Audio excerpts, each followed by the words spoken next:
그러면 기도하고 시작하겠습니다. 하나님 감사합니다.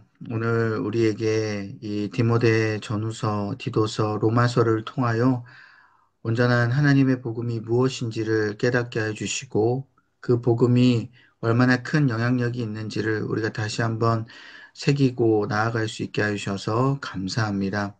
이 기회를 통하여 우리가 복음에 더욱더 진정을 이루게 하여 주시고 또한 이 복음 안에서 우리 다시 한번 주님의 놀라운 은혜를 깨닫는 아버지 귀한 시간 되게 하여 주옵소서.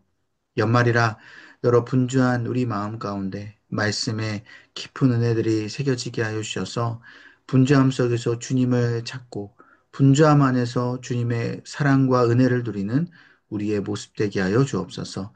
아직 오지 못한 우리 모든 성도님들 이 시간 기억하게 하여 주셔서 같이 말씀을 듣고 또한 말씀에 대한 은혜를 나눌 수 있도록 역사하여 주옵소서.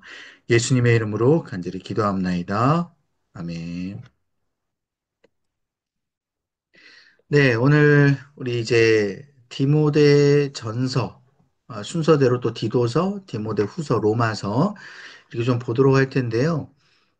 일단 디모데 전서, 후서, 또 디도서 이 세 가지는 목회 서신이라고 합니다. 우리가 작년에도 우리가 좀 이제 살펴봐서 아마 기억을 하시겠지만 목회를 하고 있는 디모데에게 또한 디도에게 보내는 서신인 거죠. 그래서 목회자가 목회자에게 보낸 편지예요.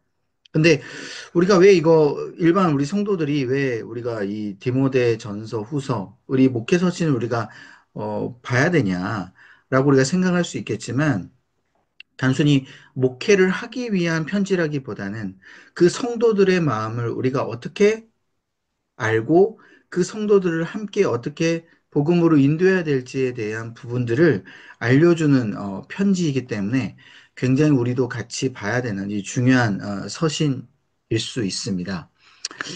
자, 그래서 보시게 되면 디모데 전서부터 우리가 좀 볼 텐데 당시 이제 디모데라는 이 사람은 사도 바울의 이제 제자였어요. 제자였는데 이 기간 가운데 이 디모데가 현재 사도 바울 대신에 교회에 목회를 하고 있었던 상황이었어요. 이때 당시에는 이제 에베소 교회를 이 디모데가 목회를 하고 있었는데 사도 바울이 이제 이 밑에 나오죠. 그 전에 이 에베소 교회를 사도 바울이 세우고 나서 디모데에게 잠시 잠깐 맡기고 사도 바울은 계속해서 전도 여행을 3차 전도 여행을 떠났어요. 이 3차 전도 여행이라는 건 이제 로마로 떠났다는 거죠. 로마로 가가지고 그때 이 사도 바울이 옥에 잡혀버렸어요. 그러니까 못 갔던 거죠. 그리고 우리가 기억하시겠지만 사도행전 보시게 되면 밀레도에서 이 에베소 장로들이 마중 나와가지고 자신들이 이제 마지막 이 사도 바울과 만나는 것을 이제 직감하고 눈물로서 이제 보내줍니다. 이제 당시에 장로들은 사도 바울에게 로마는 너무 위험하니까 가지 말라 라고 말렸지만 이 사도 바울은 내가 복음을 전하는데 죽음도 나는 불사하고 나아가겠다 라면서 이제 복음을 전하기 위해서 나아가죠. 이제 그러다 보니까 더 이상 이제 에베소 교인들과는 이제 만날 수 없었던 상황이에요. 그래서 당시 이제 디모데가 이 에베소 교회를 이제 목회를 하고 있었기 때문에 그러면 내가 이 에베소 교회 소식도 듣고 그랬으니 내가 편지를 좀 보내야겠다라고 해서 이 쓴 게 바로 이 디모데 전서입니다. 사도 바울의 거의 말년에 이제 썼기 때문에 사도 바울이 거의 이 마지막 이제 이 디모데에게 향한 이 마음이 조금 많이 담겨져 있어요. 물론 디모데 후서가 거의 유언처럼 우리는 이제 볼 수 있지만 디모데 전서도 디모데 후서보다는 좀 이제 적긴 하지만 그 마음이 어느 정도 담겨 있다라는 것이죠. 자, 그래서 이제 에베소 교회의 나름 이제 여러 가지 문제점들을 이제 이야기를 합니다. 그래서 주제를 보시면 일부 거짓된 선생들의 인격, 그러니까 이제 이단들이죠. 이 이단들이 에베소 교회를 많이 점령을 해가지고 그들이 가르치고 에베소 교인들을 현혹을 했어요. 그래서 정말 이거 위기다. 그래서 이제 이 사도 바울이 비판을 하게 됩니다. 그래서 이거를 내가 이 사도 바울 자체가 이거를 가지고 문제를 짚어주고 디모데가 이 거짓 교사들 이제 이단들에게 무너지지 않도록 이 마음이 내려앉지 않도록 네, 격려를 해야겠다라는 마음으로 쓰게 된 이제 편지인 거죠. 특별히 교회 구성원들의 관계 역할을 이제 중시를 하고 있습니다. 교회 구성원들끼리 사이가 안 좋아요. 왜 그러냐? 이단들이 들어와서 가르치고 이제 현혹하기 때문에 이단들에게 완전히 빠져버린 사람들 한쪽 파가 있고 또한 바울의 가르침을 끝까지 지키려고 한 사람들 이 한쪽 파가 있는 거죠. 이 디모데가 목회를 하고 있지만 사실 디모데가 이제 바울의 그런 가르침을 그대로 이제 성도들에게 하려고 했던 것이죠. 그렇, 그렇지만 결국 이제 이 이단들의 영향력이 이제 어느 정도 컸다. 무시할 수 없다. 그래서 이제 구성원들끼리의 관계도 좋지 않게 되었다라는 것이죠. 연합과 일치가 되지 않았기 때문에 사도 바울은 그 부분에 있어서도 굉장히 걱정을 하게 되었습니다. 자, 그래서 통독 포인트를 보시면 이 사도 바울은 이제 매우 어려운 상황 가운데 있는 이 에베소 교회에 대한 이 소식을 이제 듣게 되었어요.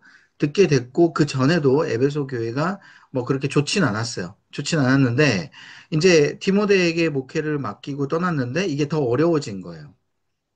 이제 거짓 선생들로 인해서 아까 말씀드렸듯이 분열이 일어났기 때문에 그래서 에베소서를 통하여서 처음에는 일치와 연합을 강조했습니다. 여러분 기억하시죠? 에베소서에 통해서 그 안에 하나님, 그다음에 예수님, 우리. 그래서 교회론을 우리가 이야기했잖아요. 기억하시죠? 그래서 예수님은 머리가 되시고 우리는 뭐예요? 몸이 되었다. 그래서 몸교회론, 또 신부교회론. 이 교회론에 대해서 이야기를 하면서 교회 안에서 일치와 연합을 분명히 이야기했는데 이 에베소서 가지고도 안 됐던 거예요. 왜 나중에 이제 더 시간이 있어서 로마로 이제 잡혀 들어가고 나서도 더 상황이 안 좋아진 거를 이제 들었다는 겁니다. 그래서 거짓 교사들, 바로 후메네오, 알렉산더 이 두 사람이 이 거짓 교사들을 이제 주도하고 있는 이제 리더격인데 이 두 사람이 굉장히 이 성도들을 현혹을 시켰다라는 것이죠. 자, 그래서 이 거짓 교사들이 일부 젊은 과부들을 이용을 합니다. 과부들을 더 현혹해가지고 내 편으로 만드는 거예요. 그래서 과부들의 집에서 교인들을 이 거짓된 진리를 전파하면서 이제 현혹을 했다라는 것이죠.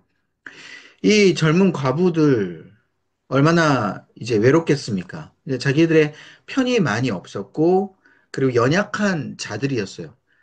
교회에서 설 자리가 없었던 사람입니다.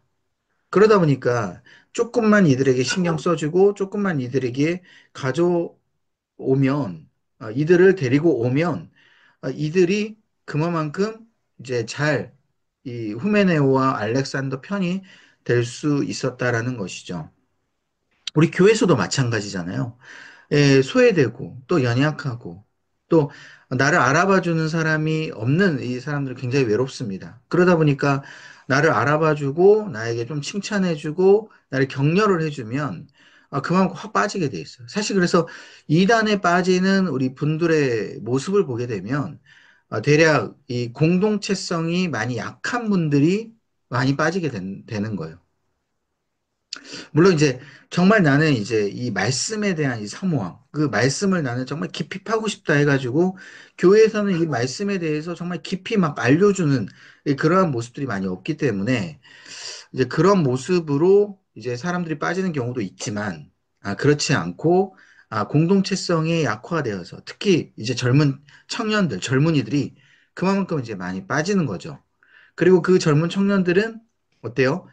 이제 이 챙겨주는 범위가 신천지라든지 이런 데서는 굉장히 크게 챙겨줘요. 그러니까 뭐 회사에 취직시켜준다라든지 그리고 굉장히 많은 이 구제비라든지 이런 것들을 이제 물심양면으로 막 돕기 때문에 이들은 처음에 빠질 수밖에 없죠.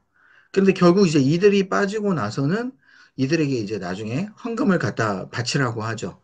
이들을 착취하고 노동으로 이들을 더 이상 못 빠져나가게끔 해버려서 이제 빚을 지게끔 만드는 이제 그러한 이제 악독한 이제 그러한 이제 죄를 이제 저지르는 건데 아무튼 이러한 이제 이 잘못된 이 거짓 교사들이 이런 식으로 젊은 과부들에게 접근을 했고 이 젊은 과부들이 빠지게 되었다라는 겁니다. 그래서 이 참 에베소 이 교회가 너무나도 이제 위기에 빠져 있고 분열될 수밖에 없는 정말 최악의 상황으로 이제 가고 있었다라는 것이죠. 디모데도 이제 이거에 대해서 당연히, 물론 이제 경각심을 느끼고 알고 있었겠지만, 이 디모데가 이제 어찌할 바를 잘 알지 못하는 거죠. 이 목회에 대한 이 부분에 있어서 어떤 경력이라든지, 큰 어떤 이 부분이 특별히 많이 없었기 때문에, 이 디모데도 많이 어려움을 아마 겪고 있었을 겁니다. 그래서 디모데에게 뭐라고 이제 이 바울이 이야기하냐면 첫 번째 모든 백성들을 향해서 나타난 하나님의 자비인 복음의 진리만을 너가 무조건 붙잡고 나가라. 그러니까 다른 성도들이 미혹되고 그런 하는 부분들에 너가 흔들리지 않고 끝까지 복음의 진리만 너가 붙들고 선포하면 결국은 하나님께서 이 백성들을 돌아오게 할 것이다.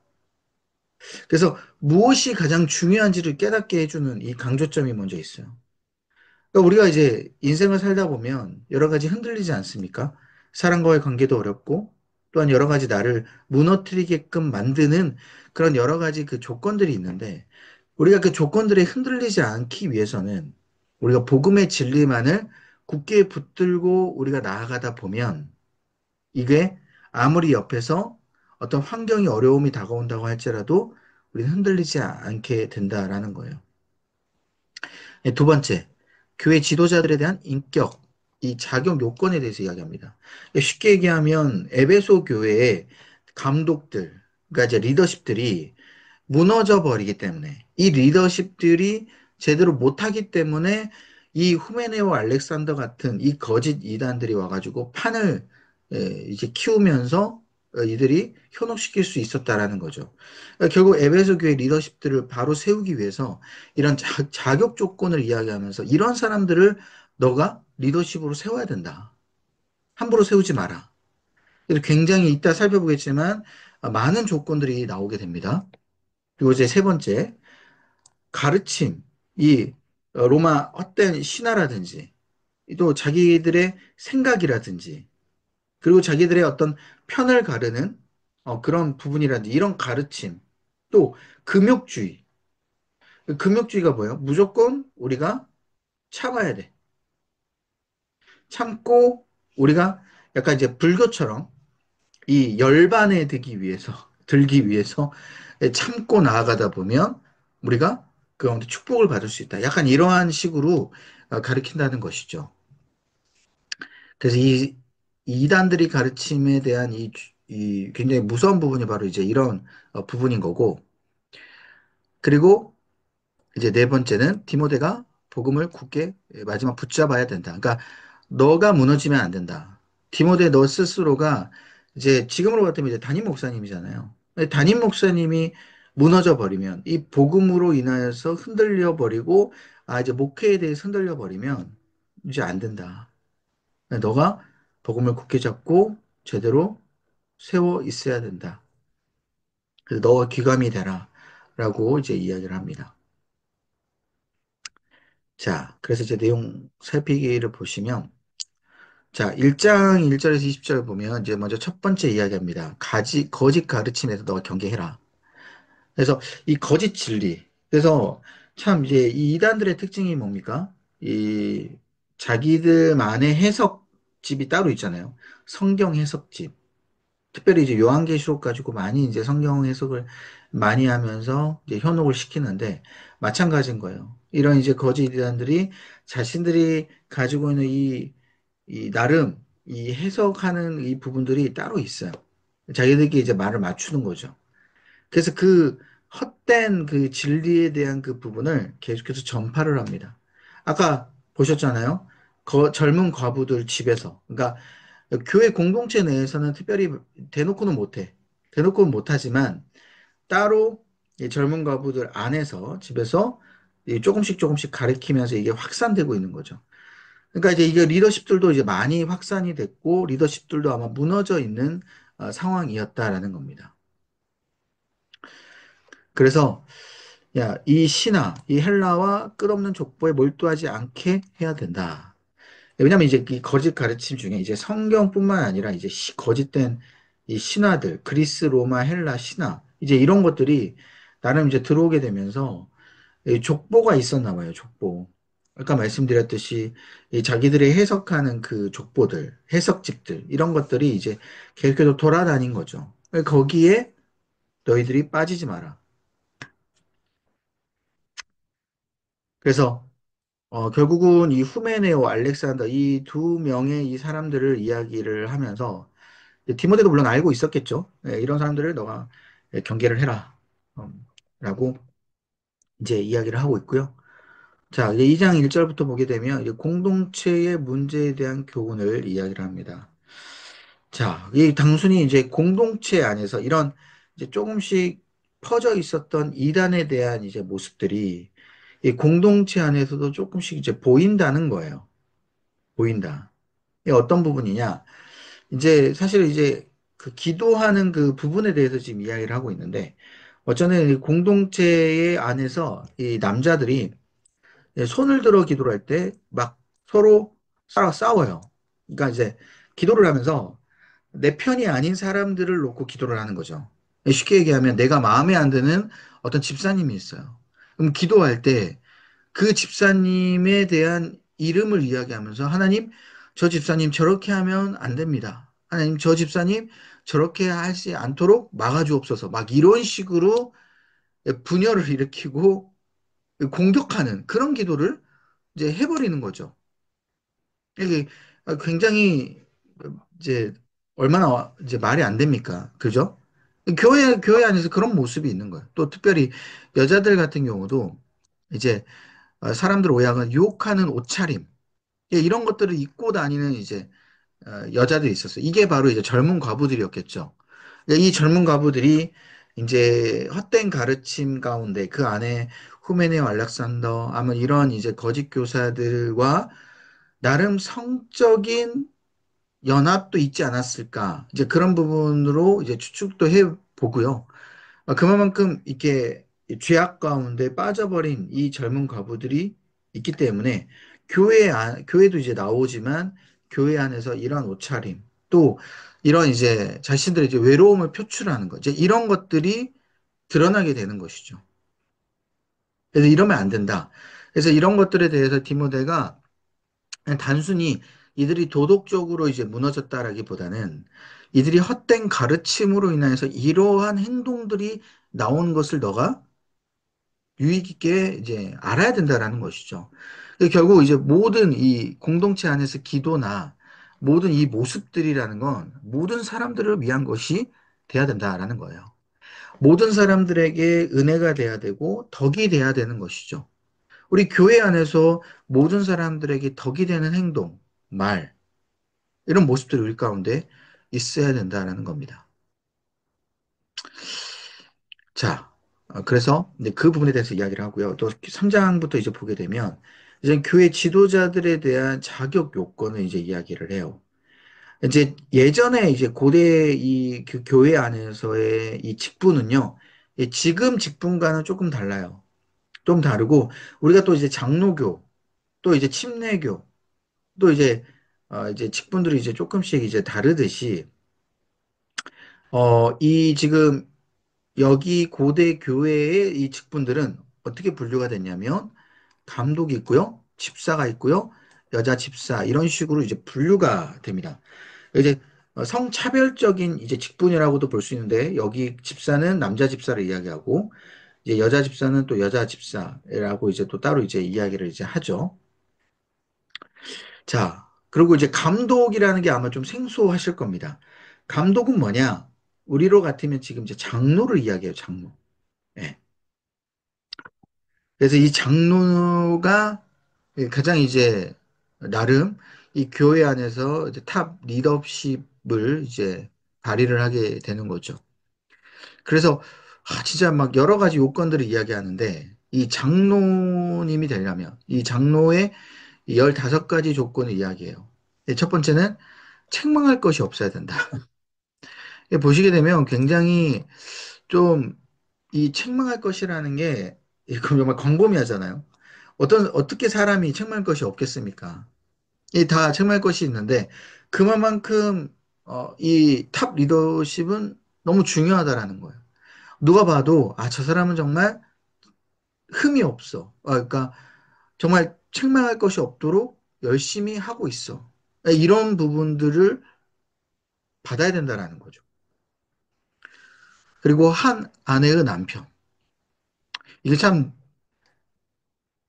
특별한데, 뭐 요새는 뭐 당연히 한 아내의 남편이겠죠. 그런데 이제 당시에는 이제 일부 다처제를 고수하는 이 리더십들이 있었다라는 거예요. 그러니까 성도들이 있었다라는 거예요. 왜 그러냐?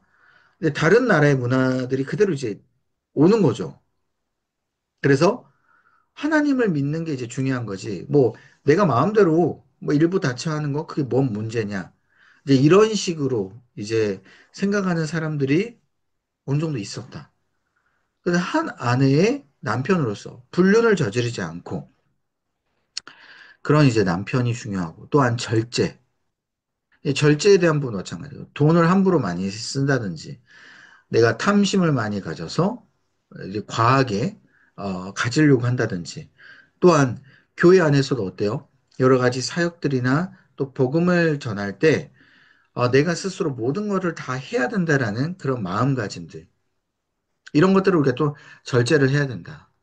또 신중, 단정하고 또 나그네를 대접하고 가르치고 가르친다라는 건 이제 나름 말씀에 대한 부분도 가르쳐야 되고 술을 즐기지 않고 구타하지 않고 폭력 쓰면 안 되고 또 관용해야 되고 다투지 않아야 돼요. 부부끼리도 다투면 안 돼. 돈을 사랑하면 안 돼. 그리고 자녀들이 아버지의 모습을 보고 복종해야 돼요. 순종해야 돼요. 여러분, 이 자격을 보면 엄청나죠? 예. 지금 우리에게 이 자격을 적용을 해버리면, 물론 이건 이제 객관적이진 않는 이제 기준이겠지만, 이 주관적인 기준이라고 할지라도 이거를 우리에게 적용을 해버리면, 이게 뽑을 수 있을까요? 아마 어려울 겁니다.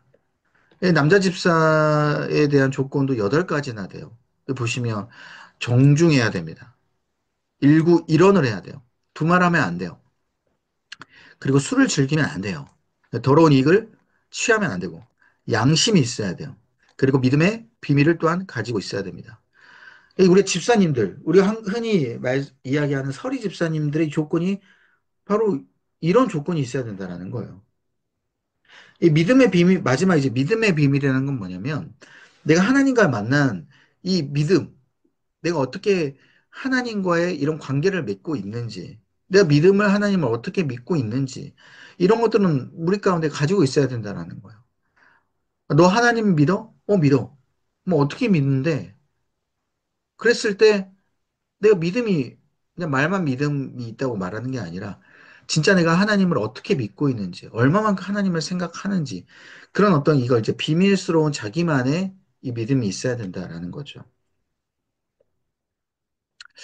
예, 이 믿음이 없이도 이제 집사님들이 되시는 분들이 이제 꽤 많지 않겠습니까? 이제 그런 부분에 대해서 이제 사도 바울이 또 이야기를 하고 있는 거고요. 또 이제 여자 집사님들의 4가지 조건을 이야기를 해요. 예, 정숙해야 된다는 거예요, 정숙. 아까 이제 앞선 이 젊은 과부들의 어떤 영향들이 좀 있었겠죠. 유혹하는 옷차림이라든지 이런 이제 유혹하는 그런 성적인 뭐 부분들 또한 그뿐만 아니라 꼭 성적인 부분들만이 아니더라도 교회 내에서 막 여러 가지 내가 나서려고 하고 하는 그런 그 여러 가지 그 부분들이 이 교회 안에서 그러면 안 된다라는 거예요. 그리고 모함하면 안 돼. 참 이제 여자의 적은 여자라고 서로 여자들끼리의 막 모함하는 부분들이 많이 있잖아요. 그리고 안 좋게 이야기하는 그런 부분들. 그렇게 말하면 안 되고, 또한 절제해야 된다. 절제. 그리고 모든 일에 충성된 자가 돼야 된다. 어떤 교회 사역들이 있거나, 또 교회에 한 방향성으로 나아가는 부분이 있다면 그 부분에 우리가 순종하고 충성해야 된다. 이제 이런 이제 부분에 대해서 이야기를 하니까 참 이 기준들이 결코 쉽지 않은 기준들이에요. 그죠? 이런 기준들을 분명히 너와 이제 디모데가 가지고 있으면서 이 에베소 교회의 리더십을 이렇게 세워야 되는 것을 이야기를 하고 있어요. 그러니까 우리가 이제 직분이라는 걸 이거 보게 되면 내가 이 직분자로서 절대 가볍지 않음을 우리가 항상 기억하고 있어야 돼요. 내가 목사로서 해야 될 마음가짐, 행동, 분명하게 제가 그런 것들을 가지고 있어야 된다는 것이죠. 마찬가지인 거예요. 권사님들, 집사님들, 또 장로님들. 이 직분에 대해서 우리가, 나는 장로야. 나는 권사야. 난 집사야. 내 이런 이 직분에 대한 그만큼 하나님 앞에 나아가야 되는 모습들이 필요하다라는 것이죠. 지금까지 우리는 이 이제 디모데 전서 목회서신 이전에 우리가 보게 되면 사실은 행동에 대한 부분에 대해서 바울은 이 중요하게 말을 안 했어요. 오히려 믿음에 대해서 이야기를 했잖아요. 그죠? 그러니까 자꾸 율법에 대해서 율법을 지키려고 하는 자들을 비판하고 그러죠? 율법을 지키면 구원을 받는 것 그거 아니다. 율법은 그냥 완성일 뿐이고 예수 그리스도 완성을 시켜서 우리는 그 구원을 완성하는 것 뿐이고 우리는 뭐예요? 믿음으로 구원을 받는다. 그러니까 구원받은 사람이 자연스럽게 나오는 게 율법을 지키려고 하는 행위다. 모습이다. 이런 식으로 이제 바울이 계속해서 이야기를 했는데 이 디모데를 통해서 이 교회를 세우는 것, 그리고 이 교회 공동체 안에 정말 이 믿음으로 세워지기 위해서는 이 직분에 대한 이 행위, 이 모습이 우리 가운데 필요하다라는 거예요. 왜냐? 이 모습을 통하여 주변에 있는 사람들도 덩달아 뭐가 되는 겁니까? 아, 저 권사님, 저 장모님, 저렇게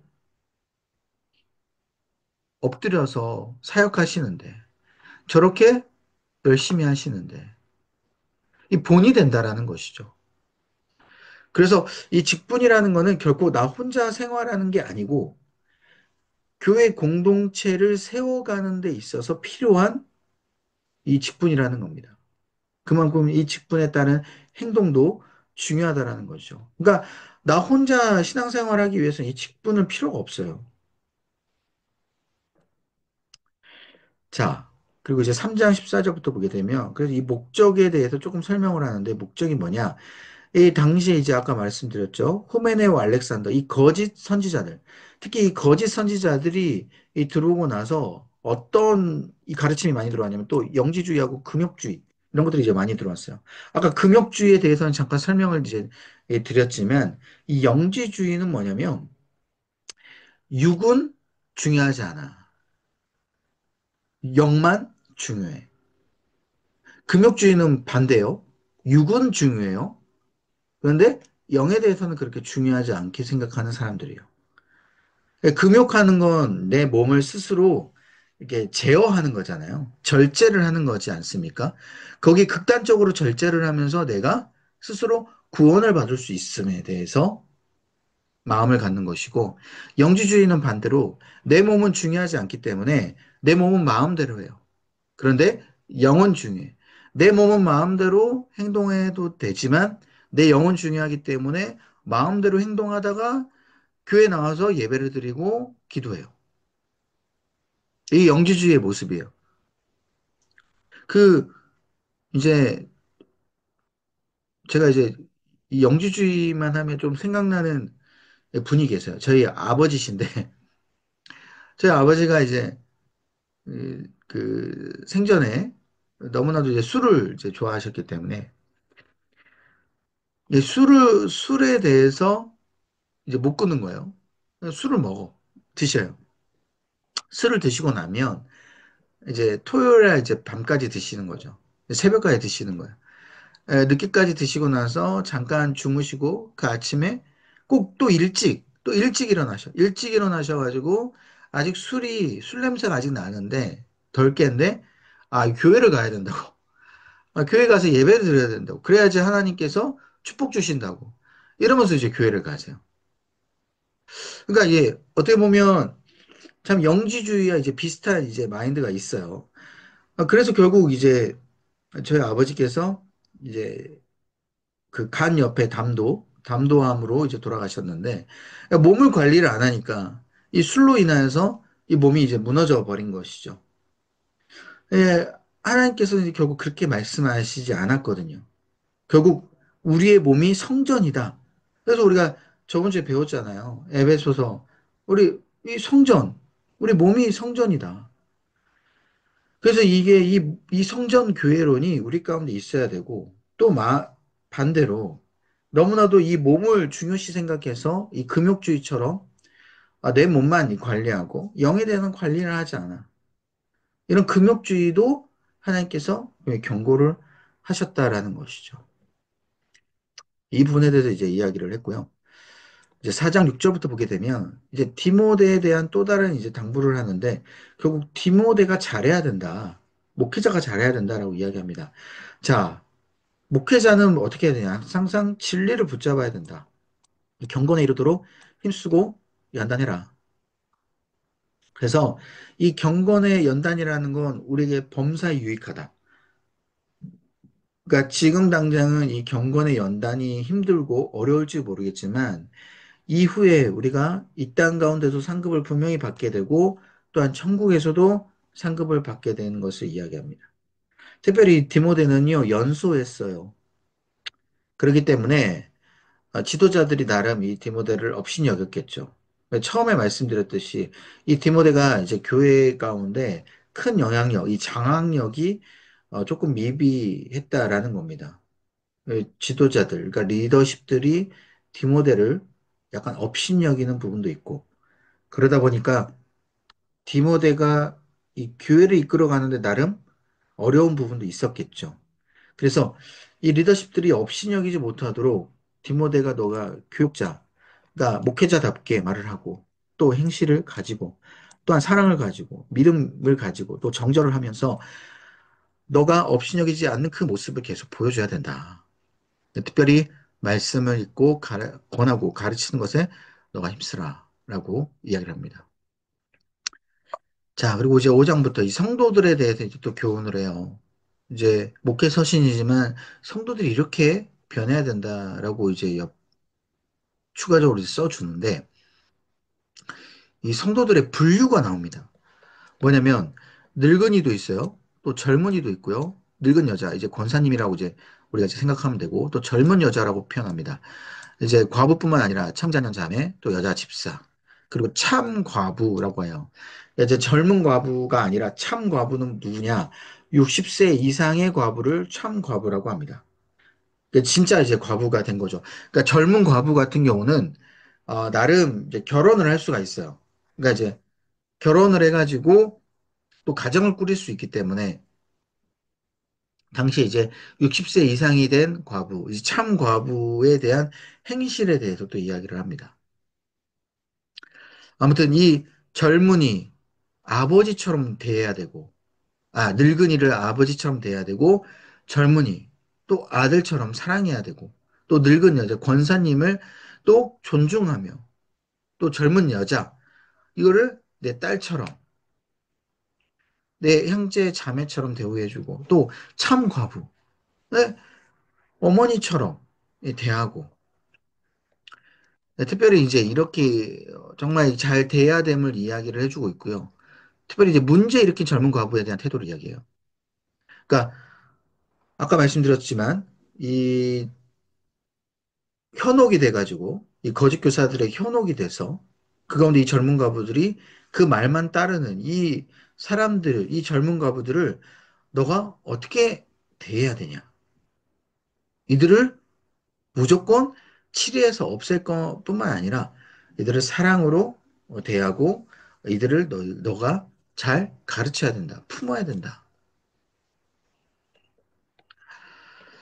그래서 이제 이런 것들에 대해서 이제 품고 이제 이야기를 하는데 특별히 두세 증인의 입으로 해야 된다라고 이야기합니다. 이제 품는 것으로 이제 안 됐을 때가 이제 문제예요. 나는 품으려고 해. 그런데 도저히 안 돌아와. 또 거짓된 이 리더십들, 이게 안 돌아와. 그러면 이들을 이제 치를 해야 되죠. 두세 증인의 입으로 이들이 이렇게 잘못했습니다. 라고 증언을 듣고 교회에서 쫓아내는 겁니다. 또 특별히 이제 종들이 이제 믿는 상전들에 대한 태도에서 이야기해요. 예, 종과 상전이 있는데 상전이 믿어. 그 믿는 상전들을 우리가 어떻게 대해야 되냐.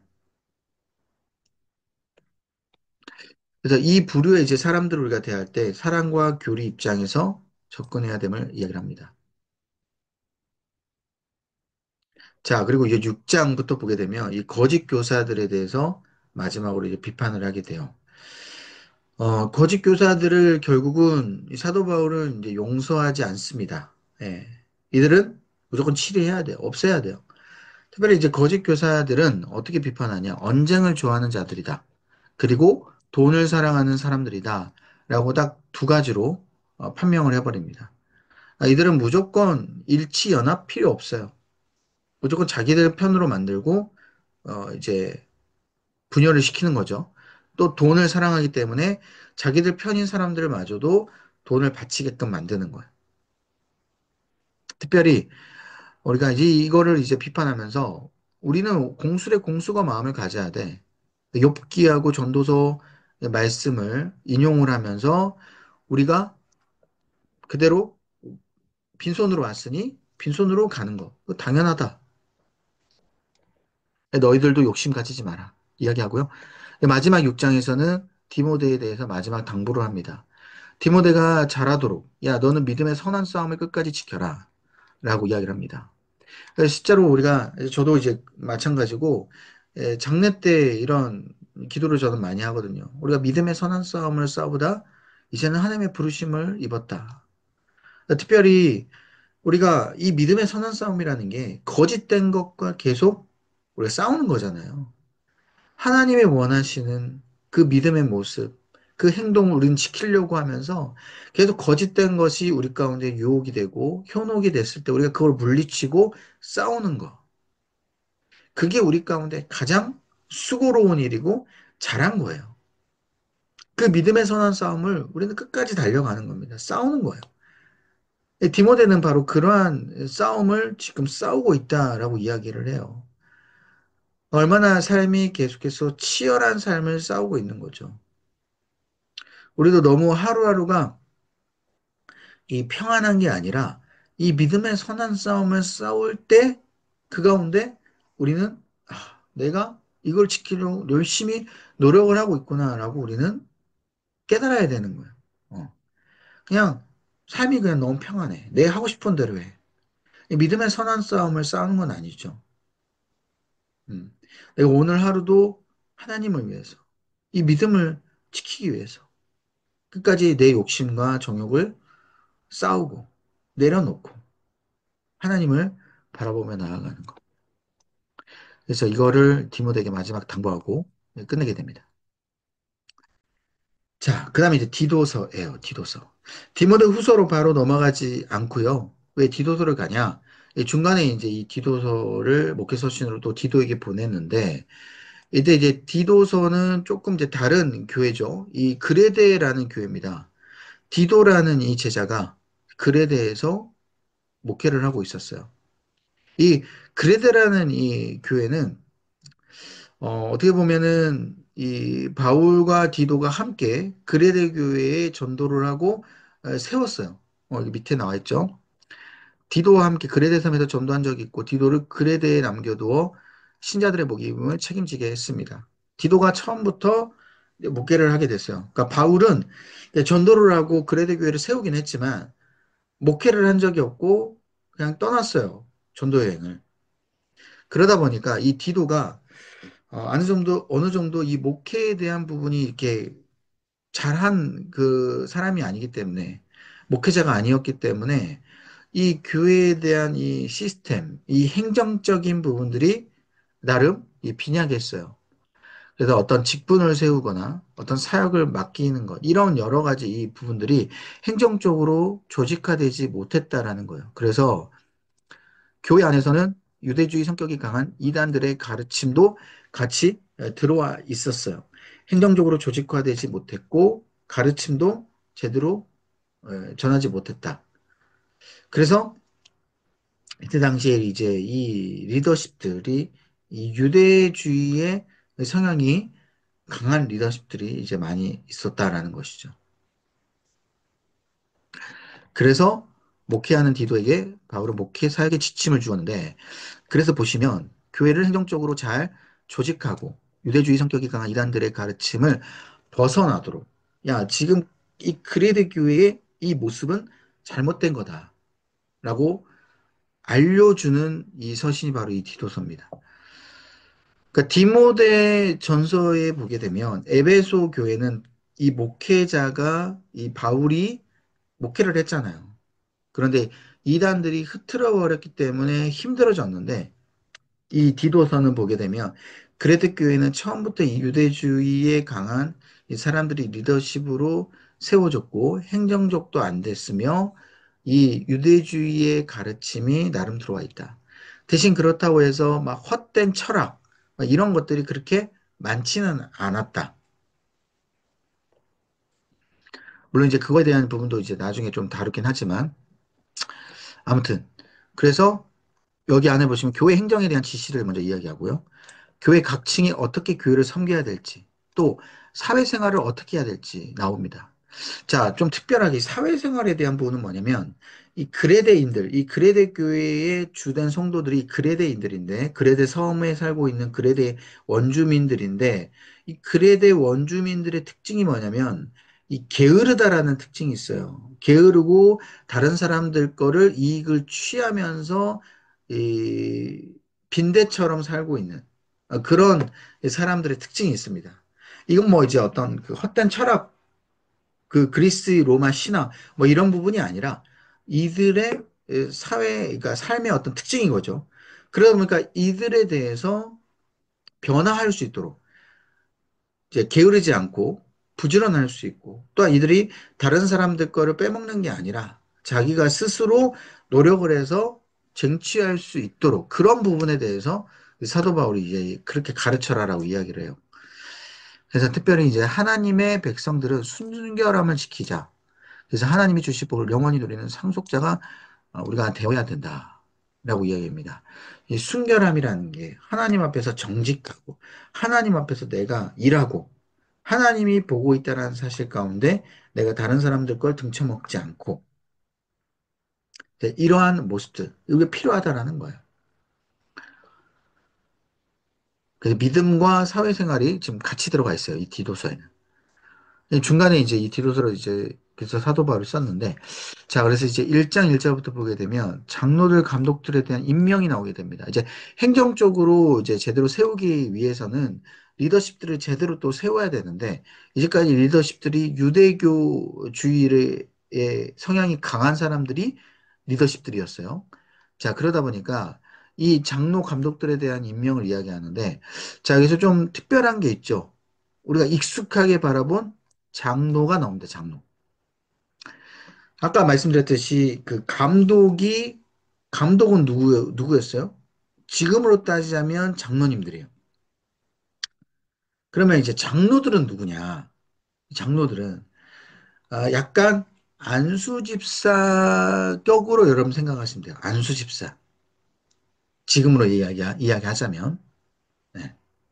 그래서 이 장로는 약간 이제 안수집사격으로 여기서 많이 이제 일을 하는 사람들이고, 감독은 그 장로들, 안수집사님들을 나름 관리하고 감독하는 격이 바로 이 감독들이다. 그래서 이 장로들과 감독들의 이 자격 조건을 이제 이야기를 하는데, 그래서 특별히 의무예요, 의무.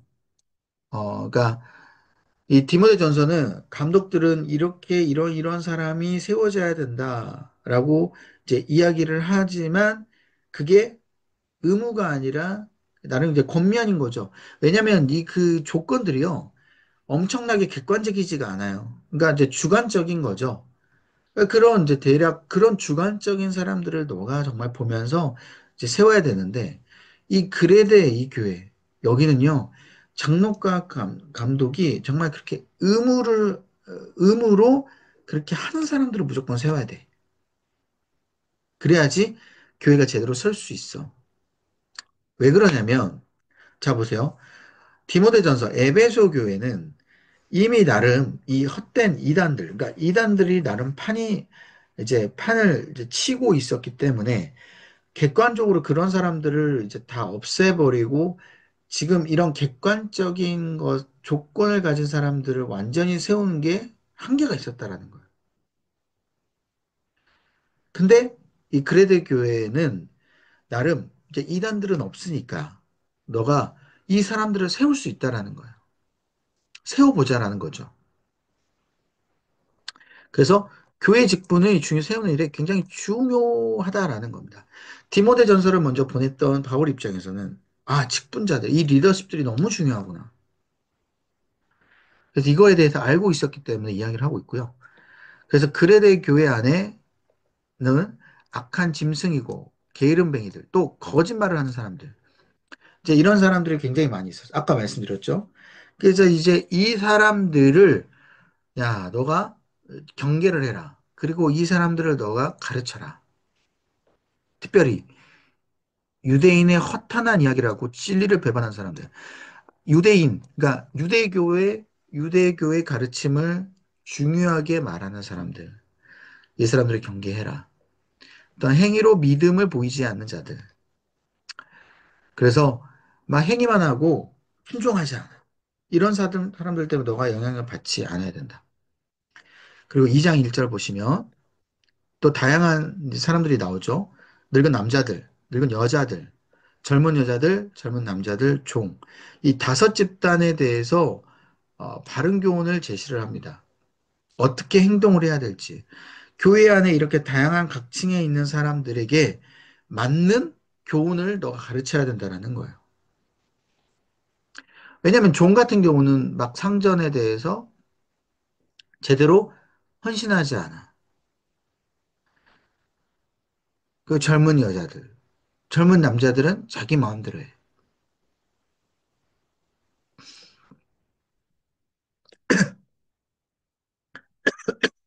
자,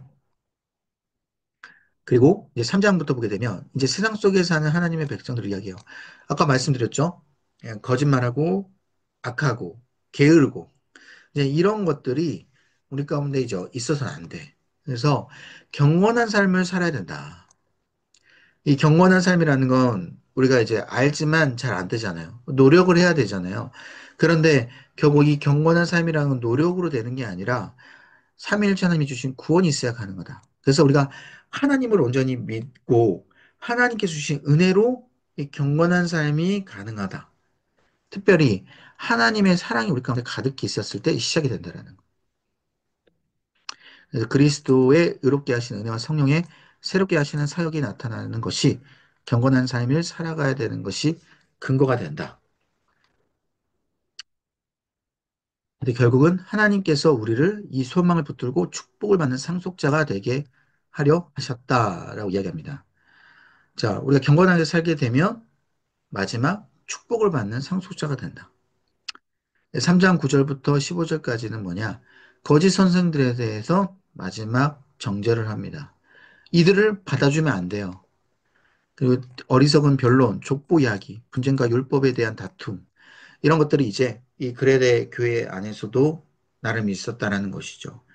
디모데, 그러니까 에베소 교회의 헛된 이 거짓 선생들, 이단들이 너무 판치고 있었기 때문에 여기 그레데 교회도 그렇게 많지는 않지만 이렇게 헛된 이야기를 하는 사람들, 이단들을 너가 경계해라. 그리고 이게 마지막 마무리를 하고 마치게 됩니다. 그래서 이 그레데 교회는요, 어떻게 보면 참 이 행정뿐만 아니라 교회를 든든히 세워져 나아갈 수 있도록 초반에 어떻게 해야 되는지, 처음으로 이거를 어떻게 해야 되는지에 대해서 이 디도에게 이야기하는 이 목회, 이 서신이다라는 것이죠. 중간에 어렵게 돼버리면 참 되돌리기가 이제 어렵다는 것이죠. 자, 그리고 이제 디모데 후서입니다. 디모데 후서는 사도 바울이 이제 마지막으로 적었던 유언이라고 볼 수가 있는데, 보시면 그리스도와 복음, 바울에 대한 충성을 끝까지 지키라는 호소가 주로 나와 있어요. 그리스도 복음을 잘 지켜라는 말도 물론 있지만, 유언이기 때문에 뭐가 중점적으로 있냐면, 사도 바울의 마지막 이 감정들이 주로 많이 담겨져 있어요. 전서에도 제가 말씀드렸지만, 이 말년에는 자신의 감정이 많이 드러나 있다라고 했잖아요. 그래서 전서에는 특별히 그렇게 많지는 않지만 어느 정도 감정이 담겨져 있고, 후서에는 더 많이 자신의 감정들이 들어가 있다. 자, 통독 포인트로 보시면 대부분의 내용이 유언 같은 성격으로 나타나고 있어요. 그래서 개인적인 이야기가 많이 들어가 있습니다.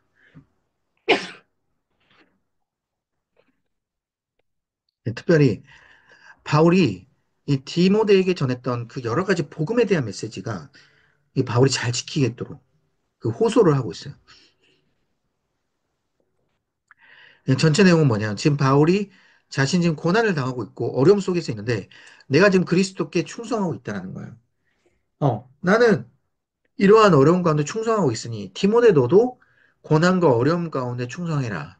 그러니까 에베소 교회가 지금 어렵기 때문에 너가 어려운 거 알지만 그럼에도 불구하고 그 고난 가운데 있어서도 주님께 충성해라. 그리고 그래 그 주님께 충성하듯이 나에게도 충성해라. 라고 이야기합니다. 그리고 특별히 이 개인적인 부분 외에 복음에 대한 부분은 뭐냐면 결국 거짓 교훈이 지금 계속 전달되고는 있지만 결국은 없어진다. 그리고 그리스도 효유인 사람들에 대한 최종적 구원이 임할 것이다. 결국 그 끝은 구원이다. 그러니까 너가 실망하지 마라. 라고 이야기하는 게 바로 후서에 대한 이야기예요. 내용 보시면 1장 1절부터 보시게 되면 먼저 인사말 하죠. 이 디모데에게 복음을 위해서 바울과 같이 고난에 동참을 하라고 이야기합니다. 그러니까 디모데가 안 그래도 지금 힘든데 계속해서 바울과 함께 고난에 동참을 해야지 너가 축복을 받는다라는 거예요. 특별히 개인적인 이야기를 많이 해요. 그래서 디모데 전서를 지켜라. 그리고 자기가 자신이 지금 외롭다. 왜? 자기가 지금 감옥에 갇혀 있는데 주변의 사람들이 다 떠났어요. 그런데 디모데 너만큼은 감옥으로 찾아와라. 그래서 나에게 은혜를 주라. 사랑을 주라. 특별히 보시면 아시아의 모든 사람들이 자기를 버렸다는 거야. 부겔로 허모게네. 이 사람들은 바울이 아꼈던 사람들로 추정되는데 이 사람들은 떠나갔어. 감옥에 찾아오지도 않아. 그런데 시보로라는 이 사람은 바울에게 면회 옵니다. 바울을 챙겨줘요. 그래서 너만큼은 나를 배반하지 마라. 라고 얘기하고 그래서 바울이 이 디모데에게 목회자로서 교인들을 잘 가르치고 양육하라 라면서 그리스도의 병사, 경계하는 자, 농부 이런 사람들의 특징이 뭐냐면 헌신한 거잖아요. 헌신하고 거기 맞게끔 훈련되어 있는 사람들. 그러니까 디모데가 그렇게 훈련받고 잘 연단받아야 된다라는 거. 근데 이게 디모데에게만 이야기한 게 아니라 바로 우리에게도 이야기한 거죠. 우리가 그리스도인으로서 잘 훈련되고 잘 연단받아야 된다라는 거야. 그러니까 우리 그리스도인이라는 건 이 고난에 대한 부분이 열려 있어야 된다라는 거예요. 고난을 무조건 싫어할 게 아니라, 아, 내가 또 연단받는구나.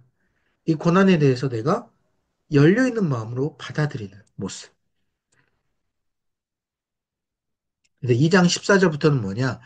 이제 거짓 교사들에 대해서 이제 이야기를 해요.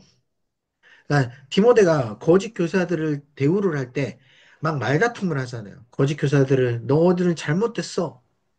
막 이런 거. 이렇게 말다툼, 그러니까 논쟁을 펼치지 말라는 거예요. 왜냐?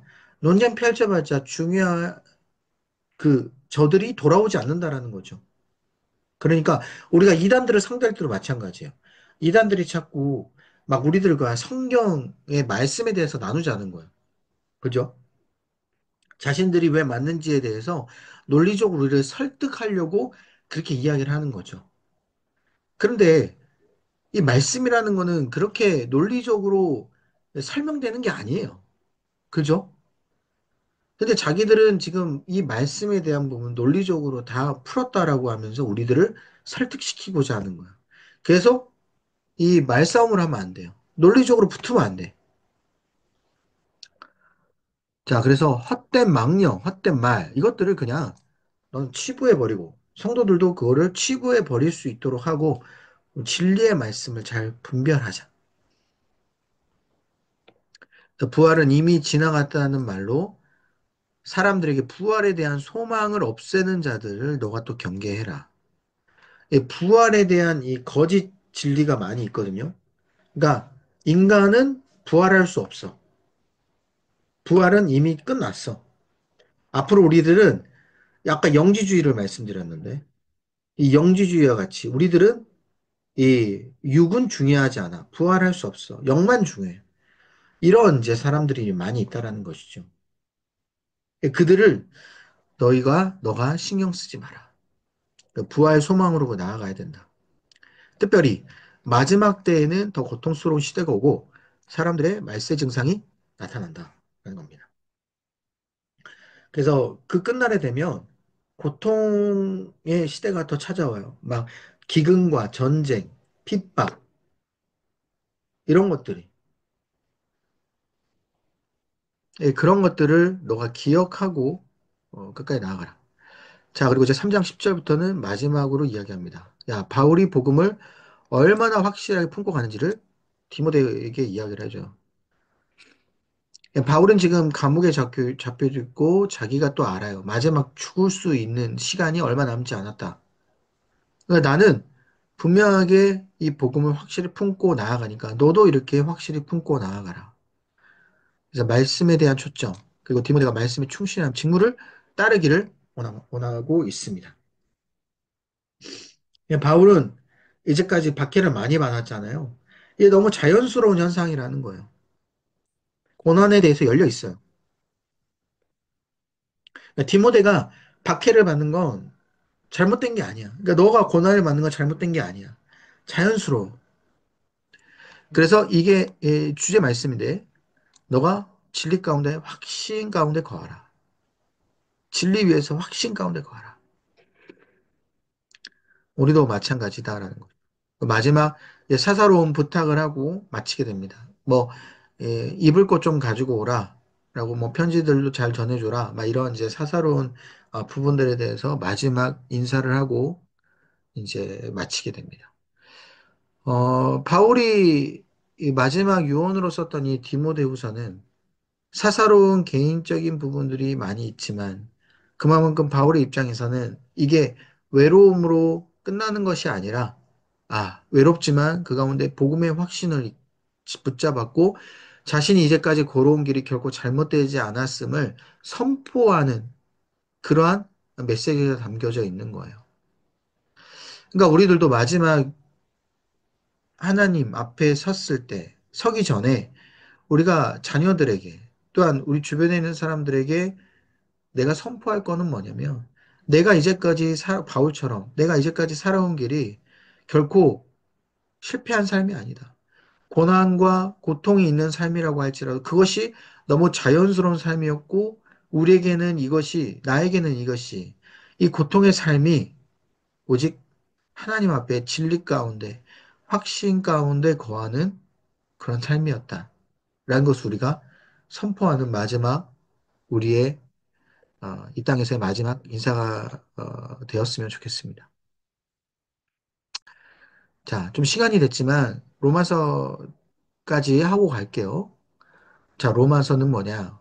복음에 대해서 이야기합니다. 복음. 로마서는 다른 거 없어요. 복음이 무엇이냐? 복음에 대해서 설명을 해요. 로마서가 이제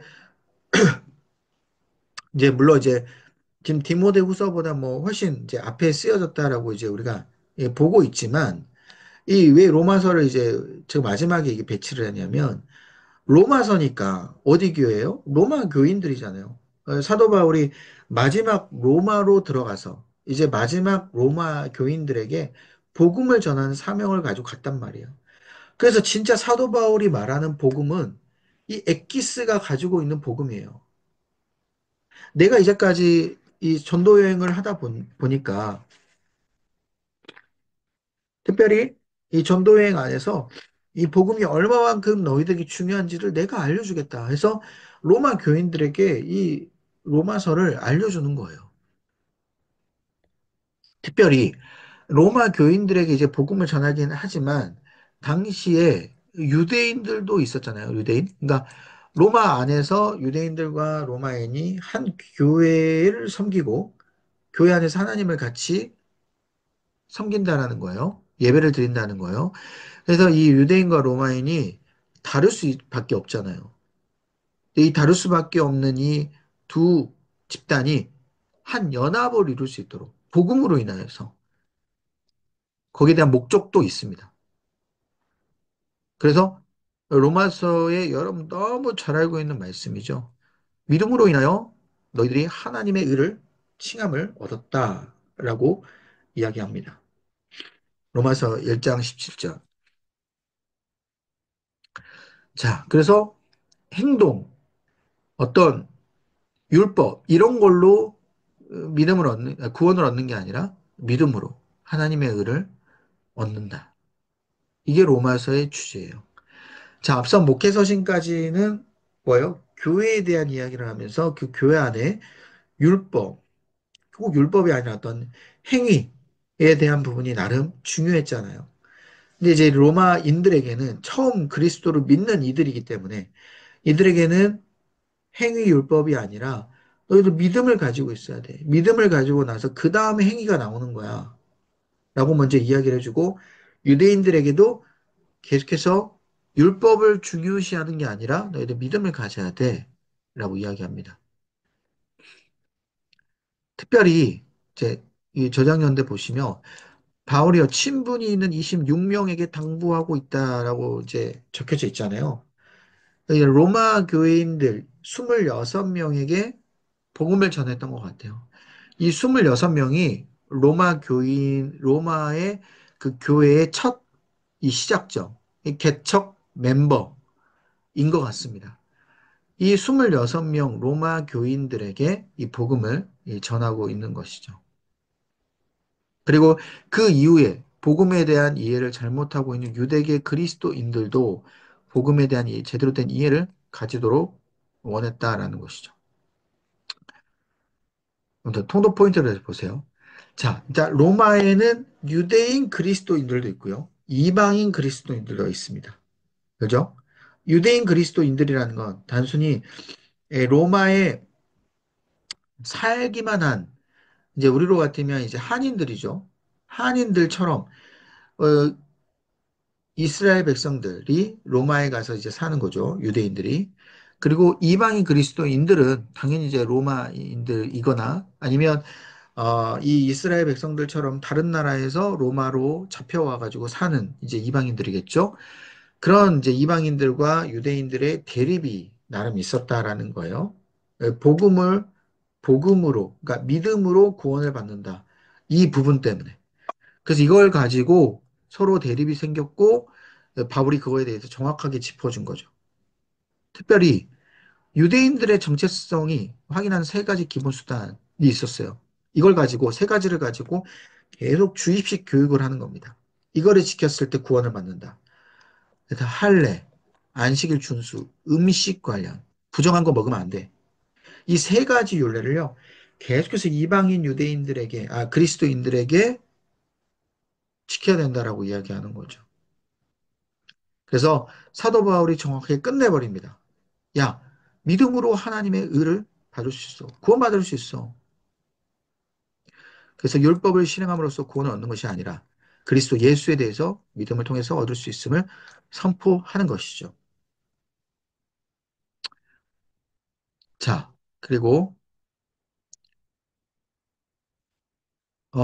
통도 포인트 한 가지만 좀 더 이야기하자면, 구원은 오직 은혜와 예수 그리스도에 대한 믿음을 통해 얻으며 성령으로 행동이 나온다. 성령으로 행동이 나온다. 이게 이제 나름 중요해요. 성령으로 행동. 자, 성령으로 행동이 나온다는 건, 내가 이제 구원은 받았어요. 진짜 구원받은 사람이 어떻게 행동을 해야 돼요? 진짜 구원받는 행동이 나올 수밖에 없다는 거. 왜? 안에 성령님이 계시기 때문에. 그래서 나는 구원을 받았다고 말은 하지만 실제로 행동은 구원받은 사람의 행동이 안 나와요. 그러면 그 사람은 구원받지 않았다라는 겁니다. 그래서 여러분 로마서와 이 야고보서의 내용들이 서로 충돌하지 않아요. 야고보서는 뭐라고 이야기하냐면 행함이 없는 믿음은 죽은 믿음이다라고 이야기하잖아요. 로마서는 행함이 필요 없고 구원을 받으려면 믿음이 중요하다라고 이야기해서 우리가 딱 봤을 때는 로마서와 야고보서가 지금 다른 말을 하고 있다라고 지금 생각을 하지만 그렇지 않고요. 로마서도요. 분명히 구원은 믿음으로 받지만 구원받은 사람의 행동은 성령을 통해서 나올 수밖에 없다라는 거 분명하게 이야기해 주고 있습니다.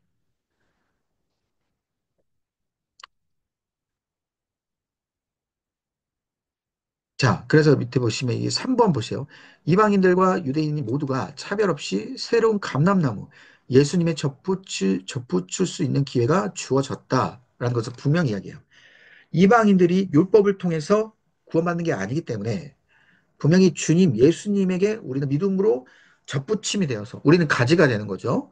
우리는 가지가 되어서 열매를 맺게 되는 놀라운 은혜 역사가 이방인에게도 분명히 있다.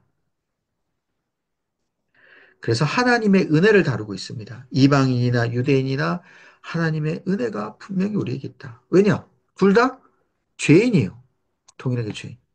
그래서 이 부분이 분명하게 우리가 알고 이 로마서를 읽어야 됩니다. 로마서는 이게 다 끝이에요. 자, 보시게 되면 1장 1절부터 보게 되면 예수 그리스도에 대한 믿음을 근거로 하여 모든 사람들이 차별 없이 구원받을 수 있다라는 걸 이야기해요. 차별 없이. 하나님의 의는요, 차별이 없어요. 예수 그리스도를 믿기만 하면. 이걸 먼저 사도 바울은 이야기합니다. 자, 그 다음에 믿음의 근거는 마음의 할례에 있다. 그러니까 진짜 할례를 받아서 믿음이 생기는 게 아니라 마음이 할례를 받아야 된다는 거죠. 어떤 마음이에요?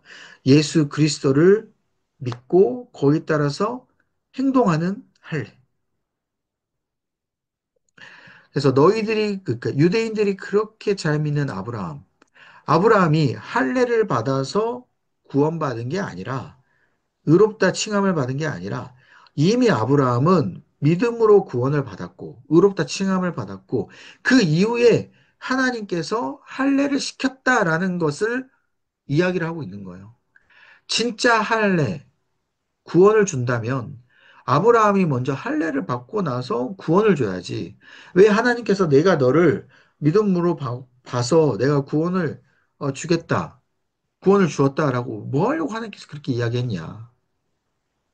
그러니까 결국 할례라는 건 마음의 할례라는 거예요. 믿음의 구원이라는 것이죠. 자, 그다음에 5장은 그래서 결국 우리는 이제 죄를 이겨야 되는데, 그러니까 마음의 할례를 받아서 행동이 나와야 되는데 이 행동은 내가 노력한다고 되느냐? 안 된다.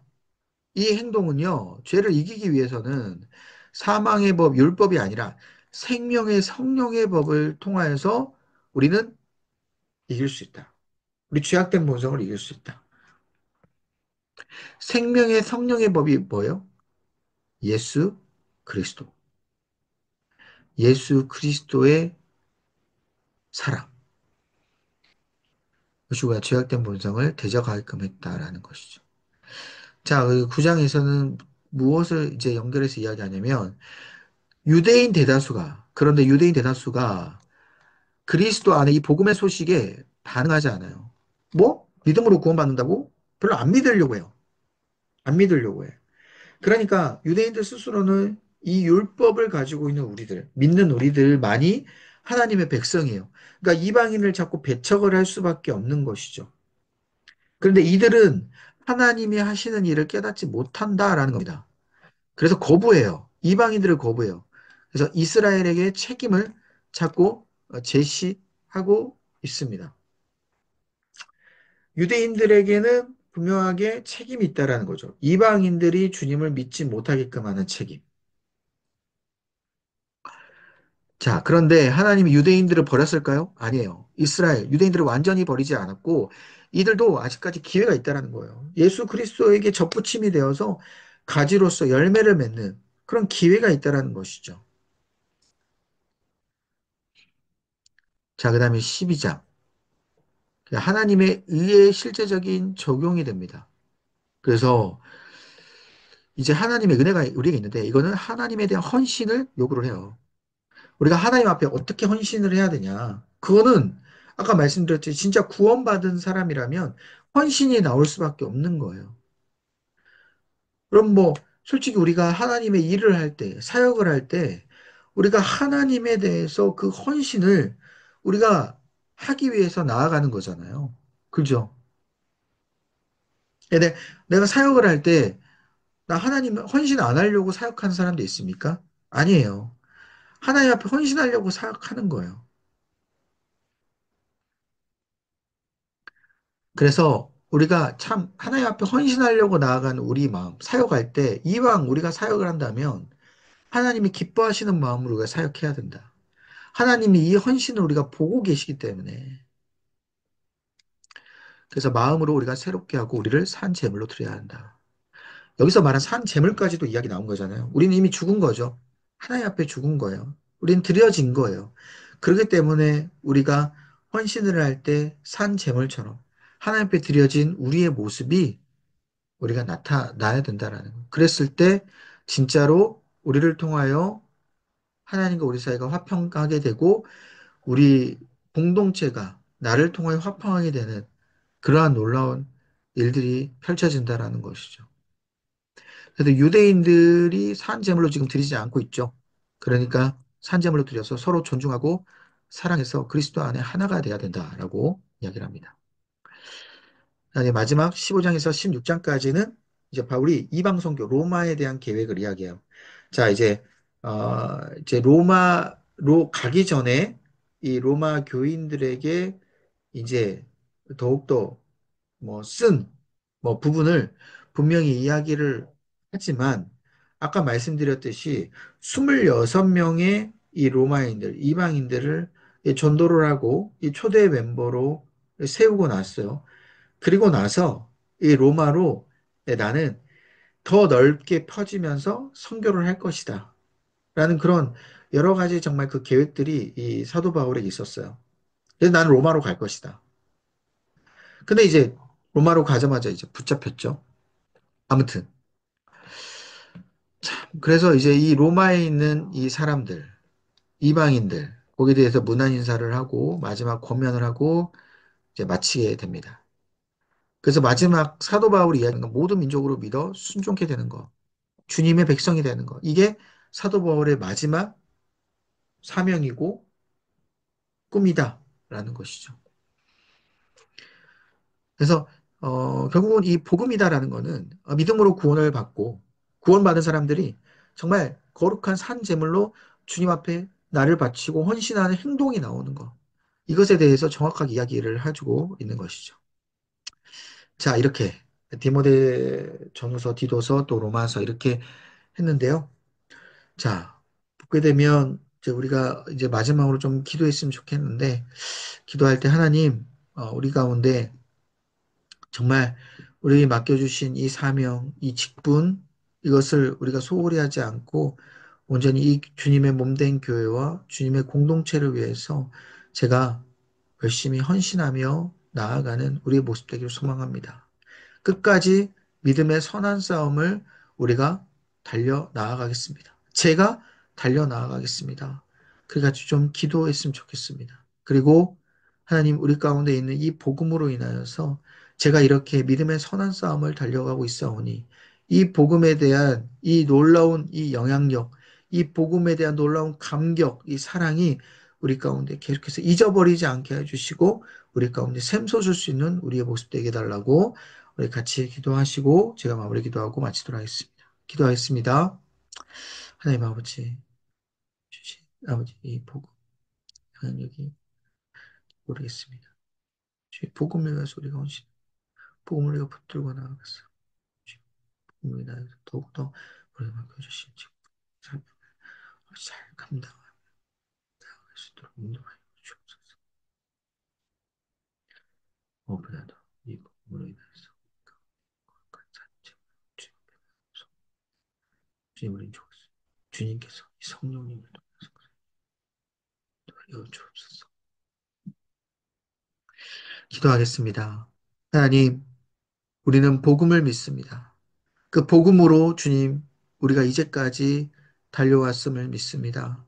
주님, 이 복음이 우리를 이제까지 살게 하셨고, 그 복음으로 인하여 우리가 주님 앞에 헌신하였고, 그 복음으로 인하여 주님을 끝까지 믿고 우리가 힘있게 일어서며 나아가오니 주여 우리의 모습과 행동 가운데 주님 지치지 않도록 붙들어 주시고 성령님을 통하여서 아버지 다투지 아니하고 오직 공동체를 세워 나아가며 헌신하는 우리의 모습 되게 하여 주옵소서. 그래서 내가 억지로 노력하는 것이 아니라 성령님이 주신 그 복음의 기쁨과 그 영향력이 우리를 사로잡게 하셔서 우리가 거룩한 산 제물로까지 드리는 놀라운 은혜 역사가 펼쳐지게 하여 주옵소서. 그 거룩한 산 제물이 우리 가운데 고통이고 그냥 단순히 정말 끝나는 것이 아니라 그 거룩한 산제물에게는 우리 가운데 새로운 은혜의 시작이며 축복의 시작이고 그 거룩한 산제물을 통하여서 주님과 아버지 우리 공동체가 살아나며 우리 거룩한 이 선제물을 통하여서 오직 하나님께서 정말 우리 가운데 주신 놀라운 축복과 잘하도다 충성된 종아 말씀해 주시는 그 칭찬이 우리 가운데 가득 임하여질 수 있도록 역사하여 주옵소서. 그래서 그 끝날에 우리가 우리의 인생을 평가할 때 내가 믿음의 선한 싸움을 정말 잘 싸우고 지금까지 왔습니다. 그 복음으로 인하여서 내가 지금까지 오게 되었습니다. 내가 이제 주님 품 안에 안깁니다. 라는 고백을 할 수 있는 우리 인생의 마지막 우리 고백이 될 수 있도록 역사하여 주옵소서. 아버지, 우리 자녀들도 이러한 고백이 나올 수 있도록 우리 부모님을 보니 정말 주님께서 살아계시고 주님의 그 복음이 우리 가운데 가장 중요함을 깨달았습니다. 라고 그 입술에 고백이 나올 수 있는 우리 자녀들의 믿음의 모습 되게 하여 주옵소서.